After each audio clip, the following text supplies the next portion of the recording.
चलते जाना है।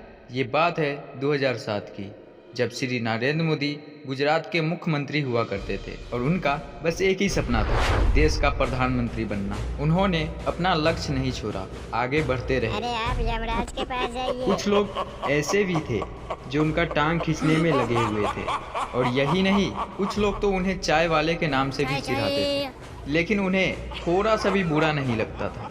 उनके चेहरे पे हमेशा मुस्कुराहट रहती थी। लोग इसे चाय वाले के नाम से चिढ़ाते रहे और ये हाथ में चाय की केतली लेकर आगे बढ़ते रहे। कुछ लोग इन्हें रिजेक्टेड का पिज्जा भी दिखाया, फिर भी ये हंसते हुए आगे बढ़ते रहे। रास्ते में इनको 100 सिर वाला रावण भी दिखा, ये इनसे भी नहीं डरे और हंसते हुए सीढ़ियाँ चढ़ते रहे। 2014 में इन्होंने पीएम का सीट पाया और उस पर खुद न बैठकर चाय की केतली को रख दिया। चाय की केतली को पीएम बना डाला और इनके लिए यूएसए से इनविटेशन कार्ड आया और ये अपने देश की सुरक्षा में लग गए। उन्होंने स्वच्छ भारत अभियान का आंदोलन चलाया, जिसमें वो खुद भी कचरे को उठाते थे। उन्हें परवाह नहीं थी लोग क्या कहते हैं, वे तो बस हंसते हुए अपना काम करते रहे। भाइयों और बहनों, हमें इसी तरीके से अपने देश की सुरक्षा करनी चाहिए। स्वच्छ भारत अभियान से हमारा देश बदलने लगा। मैं बर्बाद हो जाऊंगा, मेरे दुकान में सामान ही नहीं है। छोटे बिजनेस वालों के लिए नरेंद्र मोदी ने प्रधानमंत्री मुद्रा योजना चलाया और इससे इन्हें पैसे मिले। इन पैसों से इन्होंने अपने बिजनेस को बढ़ा लिया।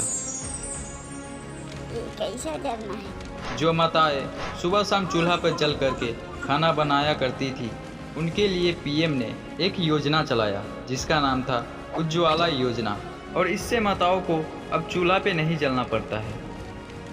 जिन लोगों के पास रहने के लिए घर नहीं था और खाने पीने के लिए घर में एक दाना भी नहीं था, लोगों की ऐसी स्थिति नरेंद्र मोदी जी से देखा नहीं जाता है और वे उनके लिए कुछ करने की सोचने लग जाते हैं। फिर क्या था, 5 केजी गेहूं और 1 केजी दाल सभी को देना शुरू कर देते हैं। अरे आप तो महान हैं। अरे माता जी, अभी तो और कुछ देना है। सभी गरीब लोगों के लिए मोदी जी ने तरह तरह की व्यवस्थाएं दी है। अरे चाचा जी, मैं आप लोगों से वादा करता हूँ कि अब से आप लोगों के साथ कोई समस्या नहीं होगी। प्रधानमंत्री आवास योजना से गरीब लोगों को रहने के लिए घर मिल गया। अरे आप तो सच में महान हैं। अरे धन्यवाद चाचा जी और माता जी। अरे मैं तो बर्बाद हो जाऊंगा, मेरा फसल ही खराब हो गया। गरीब मजदूर किसान भाइयों के लिए मोदी जी ने फसल बीमा योजना का आयोजन किया। फिर गरीब मजदूर किसान बहुत ही खुश हुए। अब मोदी जी के रास्ते में राहुल गांधी आ गया, राफेल जेट घोटाले के आरोप में। वह 2017 में मोदी जी को रोकने की कोशिश किया, लेकिन वह अपने काम में फेल हो गया। वह मोदी जी को नहीं रोक सका। जो लोग हमेशा बीमार रहते थे, उनके पास पैसे नहीं थे इलाज कराने के लिए, वैसे लोगों के लिए मोदी जी ने आयुष्मान भारत योजना का आयोजन किया। फिर उन लोगों को फ्री में दवाइयाँ मिलने लगी। 2019 में फिर से चुनाव आ गया और उसके सामने राहुल गांधी खड़ा हो गया और उसने मोदी जी को बताया कि चौकीदार चोर है। मोदी जी हंसे और आगे बढ़ने लगे। इससे राहुल गांधी को बहुत तेज गुस्सा आया। मोदी जी ने एक और योजना जारी की, जिसमें किसान भाइयों को हर एक साल में 6,000 रुपया मिलेगा। इसके बाद मोदी जी आगे बढ़े। 2019 में फिर से एक बार मोदी सरकार।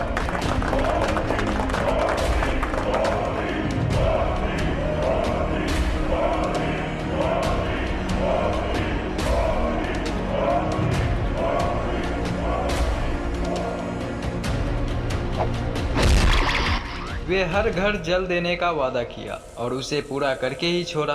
वे यहीं तक नहीं रुकने वाले थे, उन्हें तो और आगे तक जाना है, पूरे देश को जानना है। अब 2020 में कोरोना वायरस आ चुका था और इस कोरोना वायरस से पूरे देश को बचाना था। ऐसे टाइम पर अगर कोई दूसरी सरकार होती तो क्या होता?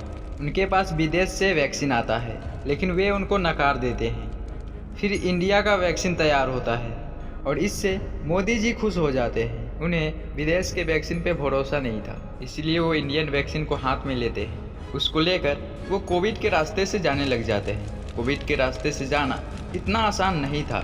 जैसे तैसे करके मोदी जी ने पूरे देश को बचा लिया और कोविड के रास्ते को पार कर लिया। अभी भी वो आगे बढ़ते रहे, अपने रास्ते को वो छोड़ा ही नहीं। 2 बिलियन लोगों को वैक्सीन लग चुका था।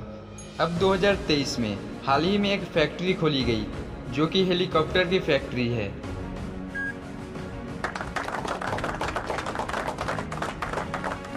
राहुल गांधी ने फिर से उस जेट को मोदी सरकार के पास छोड़ा, वही राफेल जेट घोटाले के आरोप में। अरे एक ही चीज बार बार दिखाने से तुम्हें मिल क्या रहा है?